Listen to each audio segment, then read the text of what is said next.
షాద్ నగర్ వైపు ఉన్న మన స్వర్గసీమ వెంచర్ లో ప్లాట్లు కొన్న వాళ్ళంతా సంతోషంగా ఉన్నారు. ఒక్కసారి విజిట్ చేయండి.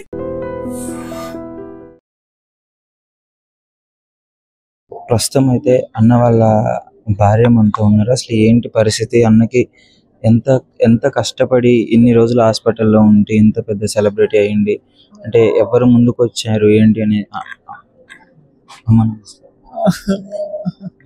అన్నని ఎప్పటి నుంచో హాస్పిటల్లో చూపిస్తున్నారు అంటే మొన్న తగ్గింది డిశ్చార్జ్ చేస్తున్నారని కూడా న్యూస్ వచ్చింది కదమ్మా. మొన్న ఫస్ట్ హాస్పిటల్లో ఉన్నప్పుడు కొంచెం క్యూర్ అవుతుంది హెల్త్ అన్నారు. నేనే తీసుకొచ్చిన మంచి చూస్తున్నారు అని చెప్పి నేను పిఆర్కి మంచిగా నువ్వు అయినా నాకు అక్కడ నమ్మకం ఉండని చెప్పి అక్కడ తీసుకుపోయిన నేనే ఆ డాక్టర్ పైసలు తీసుకుంటున్నాను ట్రీట్మెంట్ చేస్తున్నాడు. ఫస్ట్ జాయిన్ చేసిన హాస్పిటల్లో అమర్పేటలో తగ్గలేదు. ఆర్బీలో మంచి చూడలేడు, పైసలు తీసుకుని చూస్తలేడు. ఇక అందుకే తీసుకొచ్చాను నేను ఇక్కడ చేసిన. ఎంతేనమ్మా అన్నకి ఇన్సూరెన్స్ లాంటిది ఏం లేదమ్మా? ఏం చేయించుకోలేడు అమ్మా, ఏం లేదు. రాజన్ అడగలేదు ఆయన అన్ని మాకు ఆయన ముఖం చూసి మాకు పాస్ అన్ని అడగలేదు మాకు. మనకి ఆధారము అన్ననే ఫస్ట్ నుంచి మొత్తం బాగానే చెప్తూనే ఉన్నా నేనున్నాక మీకేం భయమండి. మరి ఇప్పుడు 7,000 ఆధార్ కార్డు ఆయన పందుగా అన్న ఆయనే దాచిపెట్టుకోవడం కూడా తెలియదు. ఏది ఉన్నా చాలా మందికి ఎంత కావాలంటే అంత ఇచ్చేసే మనస్తత్వం ఉన్న వ్యక్తి. అస్సలు లేదు ఆయన దగ్గర, అట్లాంటి బుద్ధి లేదు ఆయన దగ్గర. ఆ బుద్ధి మాత్రం అస్సలు లేదు. నేను చెప్తా రేపటికి అట్లా అంటా, రేపు ఇట్లా అంటున్నా ఆయన.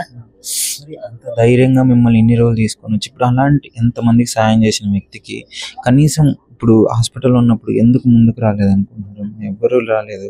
సెలబ్రిటీస్ అనుకుంటే అయిపోయే పరిస్థితి కదమ్మా. అయిపోతుండే మరి ఎందుకు రాలేదు నాకు అర్థమైందిలమ్మా. ఎందుకు రాలేదు? ఆయన ఫ్యాన్స్ మాత్రమే హెల్ప్ చేసామ్మా, మస్తు పైసలు హెల్ప్ చేసి ఇప్పుడు దాకా నట్స్ పైసలు వాళ్ళు హెల్ప్ చేసినాయి. గబ్బర్ సింగ్ టీము అంటే గబ్బర్ సింగ్ టీం అంటే ఫస్ట్ నుంచి అన్నతో సపోర్ట్ ఉండేటోళ్ళు కదమ్మా. ఇప్పుడు వాళ్ళు అంతే ఉన్నారు. వాళ్ళు కూడా చేసిరమ్మా, సాయం చేసిరు, వాళ్ళు కూడా చేసిరు. సినిమాలో ఒకటి చేయలే, పవన్ కళ్యాణ్ మాత్రమే అప్పుడు ఇచ్చిండు, 2 అప్పుడు ఇచ్చిండు అంతే. మళ్ళీ ఇప్పుడు ఈ మధ్యన న్యూస్ హాస్పిటల్లో ఉన్నప్పుడు ఎవరన్నా వచ్చి సహాయం చేసినారమ్మా?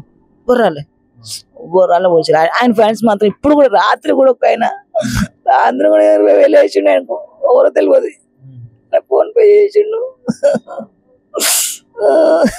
ఎంతైందమ్మా హాస్టల్ మొత్తం అన్నకు ఎంత ఖర్చు పెట్టుంటారు ఇప్పటి వరకు? నాకు తెలిసి మీకు ఒక 6 లక్షల దాకా అయినాయచ్చు, అంతకంటే ఎక్కువ చెప్తున్నా నేను. 6 లక్షల వరకు ఖర్చు పెట్టుంటారు. అవి కూడా ఆయన ఫ్యాన్స్ ఇచ్చిన పైసలు అమ్మ, మా పైసలు కాదు. ఎందుకు పోతామనాలి? కుటుంబానికి అన్నే ఆధారం. మరి ఎలా ఉందమ్మా ఆర్థిక పరిస్థితి ఇప్పుడు మంది? కదా తెలుస్తుంది నాకు, ఇప్పుడు కదా తెలుస్తుంది నాకు, రేపటి నుంచి కనిపిస్తాయి. నేను చెప్పిన నేను యాదవ్ కన్నా బొబ్బుల కన్నా షూటింగ్ పంపించమని చెప్పిన ఎవరన్నా హెల్ప్ చేయాలి. ఇప్పటి వరకు మీకు అసలు ఏ ఇబ్బంది రాకుండా కనీసం మీకు ఎంత కష్టం ఉంటుందని కూడా తెలియకుండా చూసుకున్నాడు ఇప్పటి వరకు. అసలు ఒక్క రూపాయి కాదు, అన్ని ఆయన చూసుకుని చెప్తున్నా. మాకు రాజన్ కడగలేదు, నమ్ముతాను ఇప్పుడు ఆయన అన్ని ఆయన ముఖం తెలుసు మరి మాకు. అట్లా ఏ గుడి పోయినా ఏడు పోయినా ఆయన చూసుకోలేదు. మరి ఇప్పుడు మాకు ఎవరు వదులుతారు? ఏదైనా ముక్కుసూటికి అంటే చూసుకున్నాంలే అంత డేర్గా వెళ్ళిపోయే మనిషి కదమ్మా. అంటే ఎంత అంటే ఏంటమ్మా సడన్ గా ఈ పరిస్థితి రావడానికి కారణం ఏంటి అసలు? ఆయన ఫస్ట్ నుంచి కిడ్నీ ఖరాబ్ ఉన్నాయి, డయాలసిస్ పోతుండు వస్తుండు. నాకు చాలా విసుకొచ్చేసింది ఆయనకు. ఇది ఎప్పుడు పోయేది కాదు, నేను సచ్చిదాకా అనుకున్నాడు ఆయన మనసులో. ఈ మధ్య మళ్ళీ తాగుడు నేర్చుకుంటూ సిగరెట్ నేర్చుకుని వద్దంటే నీస్తున్నట్టు నేర్చుకుంటూ. కాలు మెయిన్ ఎఫెక్ట్ అయింది, కాలు వల్లనే ఆపరేషన్ కూడా చేయలేకపోయినాము అని చెప్పేసి అని అన్నారు కదా. అది ఇన్ఫెక్షన్ అయింది అది కూడా. అది తీసేసిన పర్లేదన్న మగోడిని తెచ్చుకుంటా అనుకున్నా నేను. 2 తెచ్చి పెట్టుకుంటా అనుకున్నా నేను. నిజంగా ప్రస్తుతం ఉన్నటువంటి సమాజం దేనికి ప్రయారిటీ ఇస్తుంది?